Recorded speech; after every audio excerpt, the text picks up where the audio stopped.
There are a lot of things a man can prepare himself for in life. The car breaking down in the middle of nowhere. A surprise IRS audit. Finding out his favorite burger joint secretly changed its sauce recipe.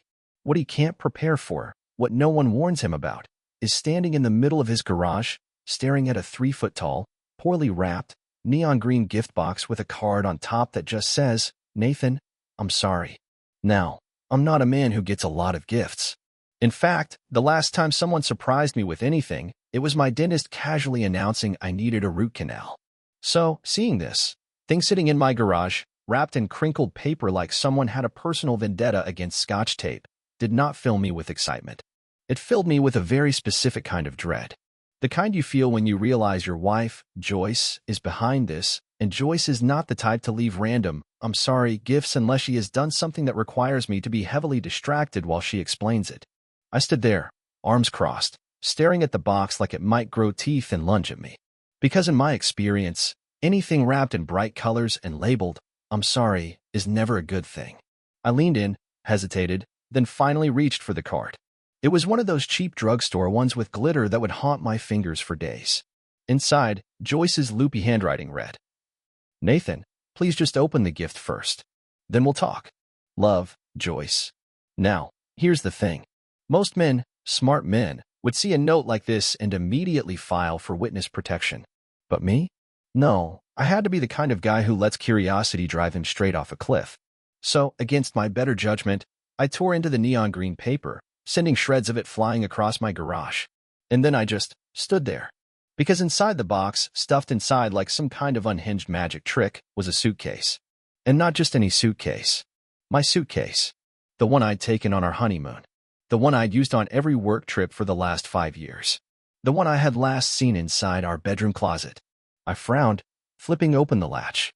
Inside, neatly packed, was an entire set of my clothes. A toothbrush. Deodorant. My favorite pair of sneakers. Socks, for some reason, rolled with an almost insulting level of care. It wasn't just thrown together. Joyce had packed this like she was sending me on a trip. Like she was sending me away. I reached down, pushing some of the clothes aside. And that's when I saw it. Underneath my neatly folded t-shirts was a single sheet of paper, printed in bold, professional lettering. Confirmation of reservation. My stomach tightened as I scanned the details. The name on the reservation? Joyce Reynolds. The date? 2 days ago. The location? Some cozy little cabin rental in the woods. And the kicker? Number of guests, 2. I let out a slow, measured breath, the kind you take when you realize the world is about to shift under your feet. My wife, my loving, predictable, Sunday morning crossword-solving wife, had taken a secret trip. With someone else. And then, for reasons I could not begin to comprehend, she had packed me a suitcase, left it in the garage, and slapped an "I'm sorry" on it like that would somehow make it less insane. This was not normal behavior. I mean, cheaters usually try to cover their tracks, don't they? They delete messages, fake business trips, pretend they're suddenly interested in yoga. What they don't do is wrap their husband's luggage like a Christmas present and personally curate an itemized list of their own betrayal. I stood there for a long moment, suitcase still open, staring at the reservation like it might burst into flames and erase this entire situation from existence. Then, finally, I looked up, and there she was. Joyce, standing in the doorway, watching me like a kid who just realized that I didn't break the lamp. Excuse wasn't going to fly. We locked eyes. A tense silence stretched between us. And then I said the only thing my brain could process at that moment. "So, should I be flattered that you at least packed me a travel-sized toothpaste?" Joyce blinked at me like I had just asked her to explain quantum physics. Which, to be fair, would have been easier to explain than whatever this disaster was supposed to be. She opened her mouth, then closed it again. A rare moment of hesitation for a woman who once argued with a customer service rep for 38 minutes over a missing $10 coupon. I glanced at the suitcase, then back at her. "No, really, Joyce. What's the thought process here? You cheated on me, and your first instinct was, you know what would really soften the blow? A neatly packed travel kit for my soon-to-be ex-husband?" She exhaled, rubbing the bridge of her nose. "Nathan." "No, hold on. Let me get this straight." I tapped the open suitcase. "You went through our closet, picked out my clothes, folded them very nicely, by the way, almost disturbingly so, and then you wrapped this whole thing like it was some kind of twisted birthday present. Did you run out of ideas after 'I'm sorry', Or were you hoping I'd be so distracted by the neon wrapping paper that I wouldn't notice the part where you booked a romantic getaway for two? She groaned. Actually groaned. Like I was the one being difficult. Can we just? Oh, absolutely, Joyce. I'd love to hear the explanation for this one. Really, I'm on the edge of my seat. What's the plan? You tell me some vague nonsense about needing space. I pretend to be a moron and nod along, and then we high-five and call it a day. Her jaw clenched. I was trying to make this easier. Ah, of course. Yes. Because nothing says smooth and painless like shoving your husband's belongings into a box and slapping a guilt-ridden arts and crafts project on top of it. She crossed her arms. Do you want to let me talk? Or are you just going to keep throwing cheap sarcasm at me? Oh no, I insist. By all means, please give me a reason why I shouldn't laugh directly in your face and walk out of here. I leaned back against the workbench, gesturing dramatically. Floor's all yours. She hesitated again. Whatever speech she had prepared wasn't landing the way she expected. I can see it in the way her fingers tapped against her arm, her brain scrambling to rework whatever nonsense she had planned. Finally, she sighed. It's complicated. I stared at her. Then at the suitcase. Then back at her. Complicated. Yes. I nodded slowly. Right. And is that the official title for what this is? Because personally, I'd have gone with brazenly stupid, or maybe just, oh wow, what an absolute train wreck of a decision. Her patience snapped. Nathan, can you stop acting like some smug? Joyce, you literally wrapped a box of my own belongings and expected me to react like a grateful golden retriever. I think I'm entitled to at least a little bit of sarcastic processing time. She made a noise somewhere between frustration and guilt. I didn't know how else to do it, okay? Oh, well, that's concerning, I said dryly. Because historically speaking, when someone wants to destroy their marriage, step one is usually just say it. What was the plan here, Joyce? I opened the box, get mildly confused, and you just, what? Sneak out the back door while I try to decode your bizarre escape room puzzle of an apology. She inhaled sharply, shoulders tense. Bingo. I laughed, shaking my head. Unbelievable. She softened. Nathan, I didn't want to. Yeah, you didn't want to hurt me. Classic line, very moving. I feel extremely comforted. I clapped my hands together. Now, let's move on to the fun part where you explain exactly how long you've been seeing whoever was lucky enough to score a couple's retreat with you. Her face went stiff. There it was. I let out a low whistle. Oh, Joyce, that was quite the pause. A real dramatic, soap opera-style pause. That's not a one-time mistake pause, is it? She swallowed. I don't. Oh, that's also not the immediate denial I was hoping for. You know, if someone accused me of full-blown betrayal, I feel like I'd manage something stronger than a vague, panicked throat noise. Her jaw tensed, but she didn't speak. I pushed off the workbench, gesturing towards the suitcase. So, let's recap. You cheated on me. You packed me a lovely little goodbye, sucker kit. You, for some baffling reason, wrapped it like a kindergarten project. And now, after all that effort, you don't even have the decency to say, yes, Nathan, I have been secretly ruining our marriage behind your back for, insert number of months here. Her lips pressed into a thin line. I huffed out a laugh. Well, Joyce, I gotta say, as betrayals go, this one is impressively stupid. She exhaled sharply, finally snapping. Fine. You want the truth. I raised an eyebrow. Oh, is that what we're calling it? Sure. Go ahead. She hesitated again, probably calculating how much she could leave out before I noticed. Finally, she said, it's been a while. Oh, riveting answer, Joyce. Very informative. A while covers anything from a month to an entire presidential administration. Could we maybe narrow that down? Her expression darkened. Why does it matter? I let out a slow, exaggerated sigh.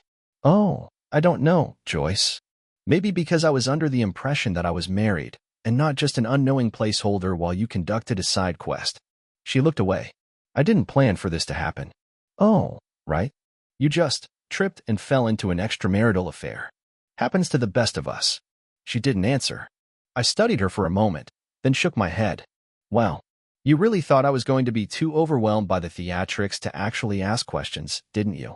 She glanced at the suitcase, guilty. Yeah, that's what I thought. We stood there, the silence stretching. And then I let out a dry laugh. Well, Joyce, I gotta say, if you were aiming for an absolutely ridiculous way to get caught, you nailed it. Joyce shifted her weight from one foot to the other like she was standing on a balance beam over a pit of lava. She still hadn't answered my question. Not fully. Not in a way that would qualify as a real answer instead of whatever vague nonsense she was trying to pass off as an explanation. So, I gestured at her, at the suitcase, at the disaster unfolding in my garage. Who's the lucky winner? She hesitated. Oh, Joyce, come on, I sighed. If you were going to cheat, at least have the backbone to say his name out loud. Or is he one of those guys with an embarrassing name, like Todd? Because I gotta say, if you threw away our marriage for a Todd, I'll have to file a second divorce just on principle. Her eyes twitched, but she still said nothing. Oh, I see, I nodded. It's worse than a Todd, isn't it? That's the only reason you wouldn't just say it. Silence. And then, very quietly, she muttered something. I squinted. Sorry, didn't catch that. Was that an actual answer? Or were you just whispering your last shred of dignity to the floor? She exhaled sharply. Daniel. For a second, I genuinely thought she was making a joke. I blinked at her. Daniel. She nodded, arms crossed like a teenager being forced to admit they stole their dad's car. I let out a short, disbelieving laugh. Daniel Parker? Her silence was confirmation. Oh, that's hilarious, I said, shaking my head. You mean Daniel Parker, who once tried to convince me that adult men should be allowed to wear Velcro shoes without judgment? She looked away. I clapped my hands together. Joyce, this is a masterpiece. Genuinely. If someone had asked me to guess who you'd cheat on me with, Daniel Parker would have been so far down the list that I'd have to scroll for 3 hours just to find his name. She groaned. Can you stop? Oh, I literally cannot, I said. This is amazing. I mean, Daniel? The guy who tried to microwave an entire can of soup without opening it first? The guy who once bought a treadmill just to see if his cat could use it? That Daniel. She pinched the bridge of her nose. Nathan. No, I need a second. I took a dramatic step back, waving my hands. I need to really process this. Because, Joyce, I was expecting something different. Some mysterious gym guy. Some suave coworker. Maybe even someone slightly interesting. Not the guy who once had an existential crisis because he found out pandas aren't actually black and white, but more of a very dark brown. Her jaw clenched. This is incredible, I continued. Do you know how much fun I'm going to have telling people about this? How do you even start that conversation? Oh yeah, my wife left me for a guy who lost his car in a parking lot and called 911 because he thought it was stolen. Joyce finally snapped. It's not about him, Nathan. Oh, that's fascinating, I said, nodding. Because see, from my perspective, it sure looks like you risked everything for Daniel. I once got stuck in a revolving door Parker. She let out an angry breath. It's not that simple. I shrugged. I think it is. No, it's not, she snapped. It wasn't about Daniel. Oh?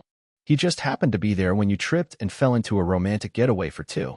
She rubbed her temples like she was the one dealing with something ridiculous. Oh, sorry. Am I making this inconvenient for you? I asked, raising an eyebrow. Would you like me to pretend I just love the fact that my wife of 6 years decided that her best option was a man who once tried to use a fishing net as a hammock? Her patience was wearing thin. Nathan, No, really, I said. Because, Joyce, I need to understand what was so thrilling about Daniel. Was it his strong moral compass? His impeccable decision-making? Or was it just the raw, unshakable confidence of a man who once tried to buy a second couch because he didn't want to flip the cushions after spilling soda? She snapped. I don't know, okay? It just happened. Oh, perfect, I said. That's exactly what I wanted to hear. That my wife couldn't even be bothered to make a conscious decision about ruining our marriage. She folded her arms, defensive. I didn't plan this. Oh, of course not. You were just going about your life, minding your business, and then, bam, suddenly you were out buying matching cabin robes for you, and Daniel, I once got tricked into buying fake concert tickets from a guy in a parking lot, Parker. She exhaled, clearly trying to keep her composure. I tilted my head. So? How'd it happen? What? I gestured vaguely. How'd you and Daniel end up, you know? Her lips pressed together. Why does it matter? Oh, Joyce. That's such a bad answer, I said, grinning. Because you know who says, why does it matter? People who know the actual answer is so much worse than anything I could come up with. She shifted uncomfortably. I gasped. Oh my God, Joyce. Was it Daniel's idea? Her silence was confirmation. Oh, this just keeps getting better. I let out a low whistle. So, let me get this straight. Daniel, the man who once tried to convince me that you can reheat French fries in a toaster, somehow talked you into this. Her nostrils flared. Joyce, how? Was it a PowerPoint presentation? A well-crafted email? Did he write you a thoughtful message on a post-it note? She let out a frustrated groan. Can you stop making jokes about everything? Oh, I can, Joyce. But I won't. She clenched her fists. It wasn't some grand plan. It just started with us talking. Talking. I nodded dramatically. Right. Because if there's one thing Daniel, I once got trapped inside an elevator because I forgot to press a button Parker is known for, it's riveting conversation. Her face turned red. Nathan. No, I get it now. I clapped my hands together. You fell for his charm. His wit. His deep, philosophical musings, like the time he spent 40 minutes trying to figure out why milk is sold in gallons but soda is sold in liters. She groaned again. I let out a sharp breath, shaking my head. Wow, Joyce. This is genuinely incredible. She scowled. I get it. You're mad. Oh, I'm not just mad, I corrected. I'm amazed. I mean, out of all the men in the world, you somehow managed to find the worst possible one. That takes effort, Joyce. That's impressive. She let out an exasperated breath. Nathan. No, really, I continued. You could have picked a businessman, a musician, a doctor. But instead, you looked at a man who once locked his own keys inside his car while it was still running and thought, yes, that's the one. Her silence was all I needed. I grinned. Oh, Joyce, I said, shaking my head. You really outdid yourself. Joyce looked like she wanted to throw something at my head, but unfortunately for her, we were in the garage, and the closest object was my old basketball, which wouldn't exactly make a dramatic impact. I turned back to the suitcase. So, just to clarify, because I really don't want to misunderstand this level of stupidity, you were going to break the news to me by mailing me to a random location? She groaned. Nathan, no. I packed your things because I thought you might want to, go somewhere. Take time. Oh, thank you so much, Joyce. What a thoughtful gesture. Because, yeah, when my wife cheats on me with a man who once mistook a raccoon for a stray dog and tried to feed it, my first instinct is to immediately pack up and leave, tail between my legs. Her jaw tightened. You're making this impossible. Oh, am I? Apologies. I must have gotten confused because I was under the impression that you were the one who started this train wreck. But please, Joyce, by all means, tell me how I'm the problem and that my wife's having an affair with a human disaster saga. She rubbed her temples. You don't understand. Oh, I understand just fine. I crossed my arms. And you know what? I think I'd like a second opinion. Her eyes narrowed. What? I smiled. Oh, Joyce, I love that you thought I'd just keep this between us. No. You made your choice, so let's involve some witnesses. Before she could react, I pulled out my phone and scrolled through my contacts. I wasn't calling my best friend or my brother. No, that would be too predictable. I was calling someone who really deserved to hear this. Joyce's mom. Her face drained of color. Nathan. Don't. I grinned. Why? Something to hide. Are you serious? She took a step forward. This is between us. Oh, is it? Because I feel like it became other people's business the moment you and Daniel. I once got banned from an amusement park for ignoring a height restriction on a roller coaster. Parker decided to play house in a rental cabin. She lunged for my phone, but I stepped back easily. Oh, absolutely not, Joyce. If you didn't want your mom to know, maybe you should have rethought your entire life's worth of decisions. I hit the call button. It rang once, twice. And then, Gloria Reynolds, Mother of the Year, professional guilt tripper, and the woman who once made a waitress cry over cold soup, answered. Nathan, sweetheart. What a surprise. What's going on? I smiled as Joyce stared at me in horror. Hey, Gloria. Just had a quick family update I thought you might want to hear. Joyce practically hissed at me. Nathan, hang up the phone. I pointed at her suitcase. So, funny story, Joyce here decided that, after 6 years of marriage, Daniel Parker was somehow a better option than me. Dead silence. Then, Gloria's voice dropped into a tone I had never heard before but immediately knew was lethal. She did what? Joyce yanked at my arm. Nathan, hang up the... I dodged easily, grinning. Yep. Cheated. Lied. Packed my suitcase for some reason. And guess what? Gloria? The man she picked over me? Daniel Parker. A slow, dreadful inhale from the other end. Nathan, Gloria said, her voice deadly calm. Put me on speaker. Joyce froze. Mom, no. I grinned wider and hit the button. Done. And then, the verbal apocalypse began. What? In the actual disgraceful, embarrassing, low IQ nonsense is this, Joyce?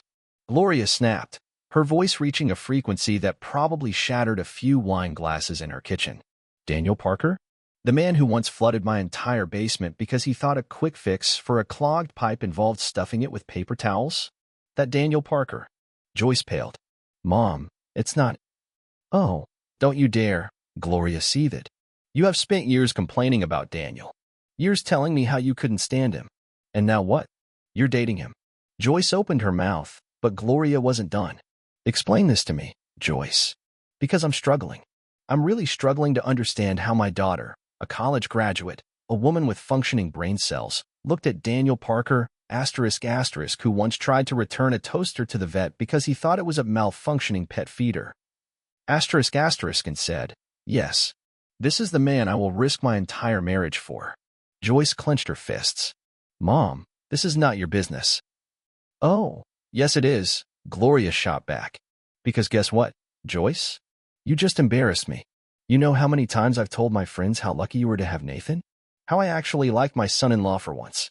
And now I have to go back and explain that you're running around with a man who once bought a lemon tree and complained it wasn't growing oranges.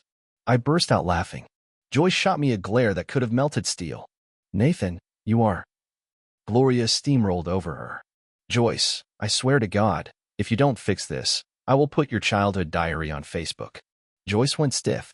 Oh, now that was interesting. Gloria continued. That's right, Missy. Don't think I won't. I've still got it in the attic. You remember the one, don't you? The one where you spent 3 whole pages writing about how you had a crush on your English teacher in 8th grade? I will upload every single entry, Joyce. Joyce looked like she might pass out. Mom, you wouldn't. Oh, I absolutely would, Gloria said. Now, fix this. And then she hung up. Joyce stood there, staring at the phone like it had personally betrayed her. I smirked. So, that went well. She whirled on me, furious. You. Oh, don't even start, Joyce, I said, waving her off. You played a stupid game, and guess what? You won the grand prize of public humiliation. She hated that I was enjoying this. I could see it in the way her hands twitched, like she was physically restraining herself from launching into some kind of self-righteous speech. But that's the thing about cheaters. They love being in control. And Joyce? She had just lost it. Completely. I picked up my suitcase and slung it over my shoulder. Joyce narrowed her eyes. Where are you going? I grinned. Oh, don't worry, Joyce. You'll know soon enough. And then I walked out, whistling the happiest tune I could think of. Joyce must have broken some kind of Olympic record because I barely made it 10 steps before she came storming out of the house, breathing like she'd just run a marathon she didn't train for. Nathan, wait. I didn't. I kept walking, suitcase over my shoulder, still grinning because nothing, and I mean nothing, was going to ruin the satisfaction of watching Joyce get obliterated by her own mother over speakerphone. But because Joyce is physically incapable of letting anything go, she grabbed my arm with all the desperation of a woman who just realized she'd made a career-ending mistake. Nathan, please, she panted. Just let me explain. I sighed, letting my head drop back dramatically. Joyce, we've already been over this. There's literally nothing you can say that'll make this less ridiculous. You cheated on me with Daniel Parker, a man who once bought a pirate costume because he thought it would help him negotiate a lower price at a flea market. What part of this do you think needs more explaining? She ignored that. I didn't mean for it to happen. Oh wow, I said, mock-impressed. That's so original. Where'd you come up with that one? Did Daniel whisper it in your ear between rounds of whatever life-ruining decisions you were making together? Her grip on my arm tightened. Nathan, I'm serious. You don't know the full story. I exhaled sharply. Oh, this'll be good. She swallowed, her expression shifting into something carefully rehearsed. The kind of look that says, I'm about to start emotionally manipulating the life out of you, so buckle up. I've been struggling, she said, voice soft. I raised an eyebrow. With what? Basic morals. She flinched. I've been feeling lost. Like I'm not myself anymore. Like I've been trapped in a life that doesn't feel like mine. Oh. I nodded slowly. Got it. So this isn't actually your fault. It's just, Life. She hesitated. I didn't say that. No, no, but it's implied, right? I waved a hand. This is the classic. Woe is me. I'm just a victim of my own unhappiness routine. Textbook. Really? Her eyes welled up. Nathan, I'm trying here. Are you? I tilted my head. Because from where I'm standing, it looks like you're just auditioning for sympathy points. She sucked in a shaky breath, blinking rapidly. The tears were coming. I sighed. Joyce, you can cry if you want to, but let me be extremely clear. I do not care. She let out a soft gasp, like she couldn't believe I wasn't immediately crumbling into a pile of forgiveness and pity. Nathan, she whispered. I know I hurt you. Whoa, hold on. You do. I gasped dramatically. You mean, cheating on me and then packing my belongings like I was a guest overstaying my welcome might have caused some emotional distress? Well, you really cracked the code there, Joyce. She groaned. Do you have to be like this? Oh, absolutely. Because you're only apologizing now because you got caught. If I hadn't found out, you'd still be off making bad decisions with a man who once tried to tip a vending machine to get a free soda. Her face twisted in frustration. It wasn't like that. Oh, then what was it like, Joyce? Please, enlighten me. She hesitated. That's what I thought. She clenched her fists. Nathan, please. Her voice cracked just the right amount to be emotionally effective. I know I made a mistake, but I don't want to lose you. I blinked at her. Joyce, you literally packed my stuff for me. She swallowed. I was scared. I snorted. Oh, yeah. Must have been terrifying sneaking off to a cozy little cabin while your husband sat at home thinking everything was normal. Her lip trembled. Nathan. Oh, no. I held up a hand. Do not Nathan me right now. You don't get to rewrite this story as some tragic accident where I was just too blind to see your pain. You made choices. Multiple. Repeatedly.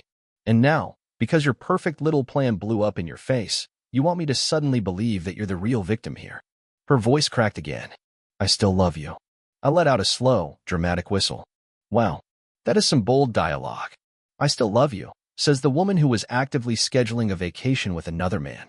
Tears started rolling down her cheeks. I stared at her, unimpressed. She sniffled. Do you even care? Oh, Joyce, I care plenty. I just don't care in the way you're hoping I do. She took a shaky step forward. Nathan, I don't want to lose our life together. I raised an eyebrow. You mean the life you just tried to throw in the trash? She grabbed my hand. I know I messed up, but we can fix this. We have so much history, Nathan. Oh, I agree. We do have history. I nodded. And you know what's so great about history, Joyce?